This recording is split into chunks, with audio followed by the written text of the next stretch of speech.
Hello दोस्तों, स्वागत है आपका हमारे इस YouTube चैनल पे। दोस्तों, कहानी को शुरू करने से पहले एक जरूरी बात, अगर आपने चैनल को सब्सक्राइब नहीं किया है तो पहले आप जल्दी से चैनल को सब्सक्राइब कर दीजिए ताकि आपको हमारी आने वाली नई नई कहानियों की जो नोटिफिकेशन है वो आपको सबसे पहले मिलती रहे। तो चलिए दोस्तों, बढ़ते हैं हमारी आज की कहानी की तरफ। हमें उम्मीद है कि आपको हमारी ये कहानी जरूर पसंद आएगी। एक बार में बैठे दो दोस्त अपने अपने गमों को शराब के जाम में डुबोकर मार डालने की कोशिश में लगे थे, लेकिन ये गम था जो डूबने का नाम ही नहीं ले रही थी। तभी एक दोस्त ने कहा, यार सूरज, पिछले 2 घंटे से मैं जाम पे जाम मारे जा रहा हूँ, लेकिन यार मन का बोझ उतरने का तो नाम ही नहीं ले रहा है। इतना सुनते ही दूसरे दोस्त ने कहा, हाँ यार शुभम, मेरा भी कुछ ऐसा ही है। सूरज एक बहुत बड़े व्यापारी का बेटा था, जिसकी माँ का देहांत उसके बचपन में ही हो गया था। उसके पिता ने दूसरी शादी नहीं की थी। उनकी पहली प्राथमिकता उनका बेटा था और दूसरी प्राथमिकता उनका व्यापार। बस यही उनकी पूरी दुनिया थी। सूरज भी पिता के बेहद करीब था। धीरे धीरे वो बड़ा होने लगा। कॉलेज तक आते आते उसके पिता ने उसे व्यापार की बारीकियां भी सिखा दी थी। सब कुछ तो ठीक ही चल रहा था, लेकिन इसी बीच कुछ ऐसा हुआ कि सूरज की जिंदगी में तूफान आ गया। एक हवाई दुर्घटना में सूरज के पिता का भी देहांत हो गया। सूरज के लिए उसकी पूरी दुनिया उसके पापा ही थे और सूरज पिता के अंतिम दर्शन तक भी नहीं कर पाया था। वो तो दुर्घटना के बाद समुद्र की अनंत गहराइयों में कहीं खो गए थे। तभी से सूरज अवसाद पे रहने लगा था और अपने गम को भुलाने के लिए उसने शराब का सहारा लेना शुरू कर दिया था। इस समय दोनों ही दोस्तों के मन में एक ही ख्याल उमड़ रहे थे कि जो काम शराब नहीं कर पा रही थी, वो काम ये लड़कियां ही करेगी। दोनों ही बार के मैनेजर के पास गए और इशारे में अपनी मांग रखी। मैनेजर समझ गया और अपने सहकर्मी की ओर इशारा करते हुए एक दूसरे कमरे में भेज दिया। बार के मैनेजर का सहकर्मी मिस्टर गणेश ने एल्बम दिखाते हुए कहा, देखो सर, इतनी सारी लड़कियों की फोटो आपके सामने रखी हुई है। सब एक से बढ़कर एक अनुभवी लड़कियां हैं जो आपको शिकायत का एक भी मौका नहीं देगी और आपकी हर बात को गोपनीय भी रखा जाएगा। किसी को कुछ पता नहीं चलेगा। शुभम ने फोटो देखते ही एक सुंदर सी लड़की को चुन लिया और उनकी कीमत चुकाकर लड़की को बुलवा लिया और सूरज से कहा, देख यार सूरज, इतना मत सोच, झट से एक चुनो और अपनी हसरत पूरी करो और यहाँ से चलते बनो। और देखते ही उसने कहा, मिस्टर गणेश, ये लड़की जो इस ओर आ रही है वो लड़की मुझे चाहिए। सूरज की बात सुनते ही मिस्टर गणेश ने कहा, ये लड़की अभी हाल में ही आई है, इसका नाम सौम्या है और इसका रेट बहुत अधिक है। सूरज ने कहा, मिस्टर गणेश, आप रेट की फिक्र ना करें, बस आप एक रूम बुक करें और इस लड़की सौम्या को एक रात के लिए मुझे सौंप दे। मिस्टर गणेश ने सारी औपचारिकताओं को पूरी करके सूरज को एक रूम की चाबी देते हुए कहा, ओके सर, ये लीजिए आपके रूम नंबर 202 की चाबी। आप अपने रूम में वेट करें, 10 मिनट के अंदर सौम्या आपके साथ होगी। सूरज चाबी लेकर बताए गए कमरे में चला गया। उसे चुकाए गए रकम के अनुसार सुविधा से भरपूर कमरा दिया गया था और कहा, हेलो सर, कैसे हैं आप? सूरज ने मुस्कुराते हुए उसे जवाब दिया, मैं तो बिल्कुल ठीक हूँ। सौम्या ने कहा, आप 2 मिनट रुकिए, मैं अभी तैयार होकर आती हूँ। सूरज ने कहा, ओके, तुम चिंता मत करो। पूरा कमरा उत्तेजक सुगंध से सराबोर हो उठा था। सूरज का मन सौम्या को महसूस करने के लिए व्याकुल हो उठा था। तभी उसने देखा सौम्या एक नवी नवेली दुल्हन की तरह सज संवर कर सूरज के सामने खड़ी थी और उसे देखते ही सूरज उसे देखता ही रह गया। अभी उसने कुछ समय पहले ही उसे मॉडर्न ड्रेस में देखा था, जिसमें वह कुछ और ही नजर आ रही थी। और अभी एक दुल्हन के वेश में वह बिल्कुल ही सभ्य परिवार की स्त्री दिख रही थी।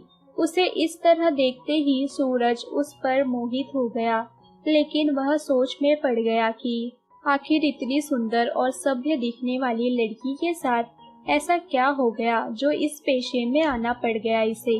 वह अपनी जिज्ञासा को दबा नहीं पाया और सौम्या से पूछ बैठा, सौम्या, मैं तुमसे कुछ पूछना चाहता हूँ। तभी सौम्या ने कहा, जी पूछिए, आपको क्या पूछना है।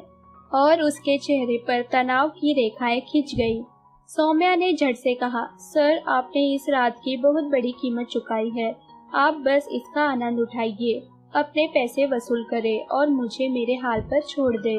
सूरज को थोड़ी हिम्मत मिली और उसने पूछा, सौम्या, तुम देखने में तो इतनी सुंदर हो, देखने से एक अच्छे घराने की लगती हो, तो ऐसी क्या मजबूरी थी कि तुम्हें इस पेशे में आना पड़ा। इतना सुनते ही सौम्या की आंखें लाल हो गई। सूरज ने कहा, तुम पैसे की चिंता न करो, तुम चाहो तो मैं तुम्हें इसके अलग से पैसे दूंगा, लेकिन तुम बता दो कि आखिर तुम्हारे साथ ऐसा क्या हुआ था। सूरज ने सौम्या के दुखती रग पर हाथ रख दी थी। सौम्या अपनी पिछली दर्द भरी जिंदगी डूबती चली गई और सूरज को उसने अपनी आप बीती सुनाती चली गई। उसने बताया, एक समय था जब मेरी जिंदगी बहुत अच्छी तरह से चल रही थी।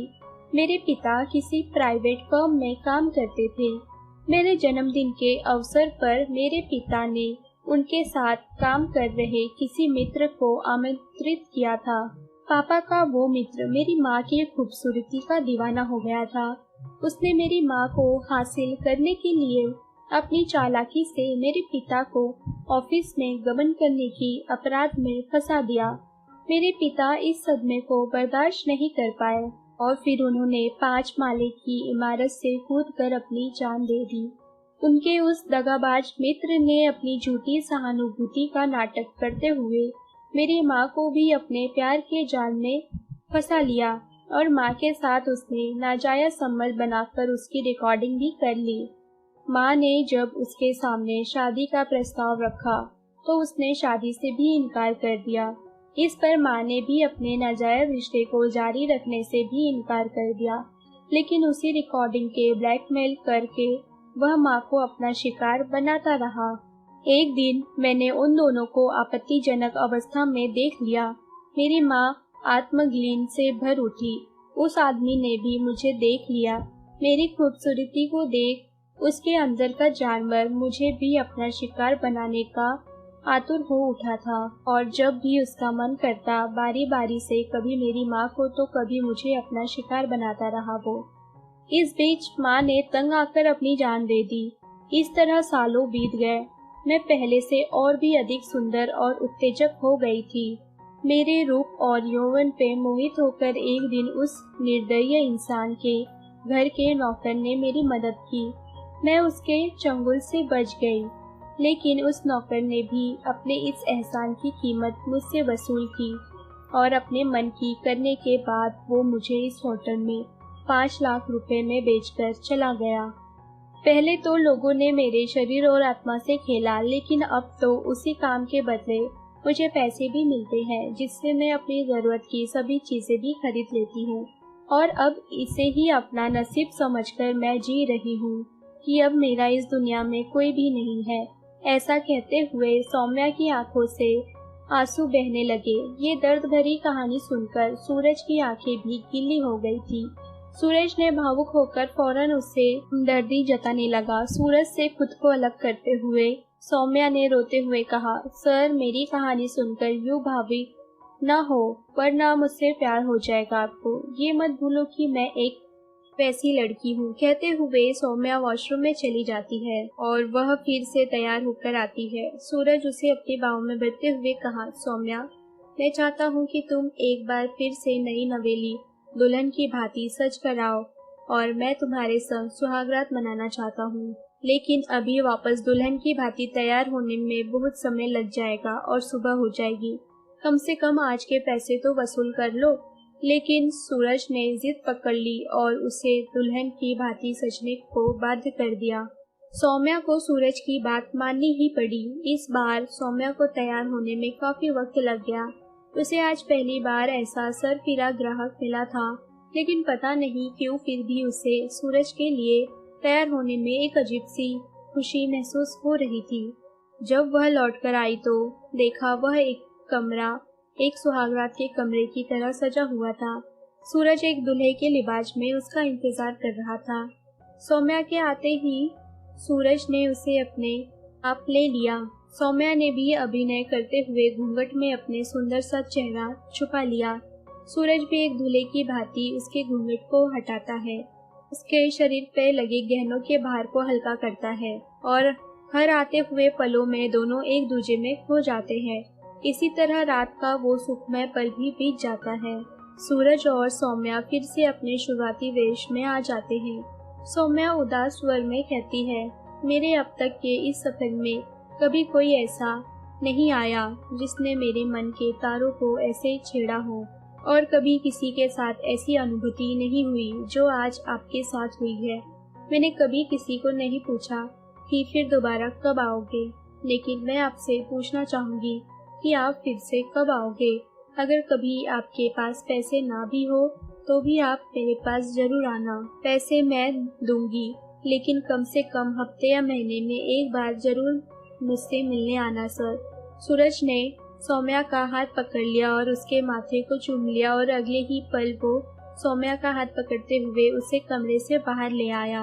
बाहर आते ही होटल के सभी कर्मचारी और उनकी अन्य सहेलियों दोनों के ऊपर फूलों की वर्षा कर रही थी। सौम्या को तो कुछ भी समझ में नहीं आ रहा था कि तभी होटल का मैनेजर 2 बड़े फूलों की माला लाते हुए दोनों को एक एक पकड़ाते हुए बोले, सौम्या, आज से तुम इस जिंदगी से आजाद हो।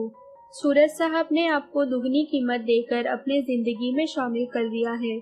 आज से आप इस होटल की नहीं बल्कि सूरज साहब की जिंदगी का एक नया हिस्सा हो। इतना सुनते ही सौम्या के तो आंखों से आंसुओं की बारिश होने लगती है। उसे तो विश्वास ही नहीं होता है कि ऐसे भी लोग हैं इस जीवन में जो किसी स्त्री को इस नर्क से निकाल भी सकता है। हालांकि ये दुनिया ऐसे लोगों से भरी पड़ी है जहाँ तो हर पल लोग स्त्रियों को इस नर्क में भेजने के लिए तत्पर रहते हैं। जाने कब लोग स्त्रियों को समझेंगे और उसे सिर्फ शरीर समझना कब छोड़ेंगे। सूरज को सौम्या से सच्चा प्यार हो गया था। उसने सौम्या को अर्धांगिनी बनाकर उसे उस गंदगी से निकालकर उसे एक नया जीवन देकर ये साबित कर दिया था कि मन कभी भी मैला नहीं होता है। सूरज ने सौम्या से शादी कर ली और उसको एक नई जिंदगी दे दी। दोनों अब अपनी नई जिंदगी में बेहद खुश है।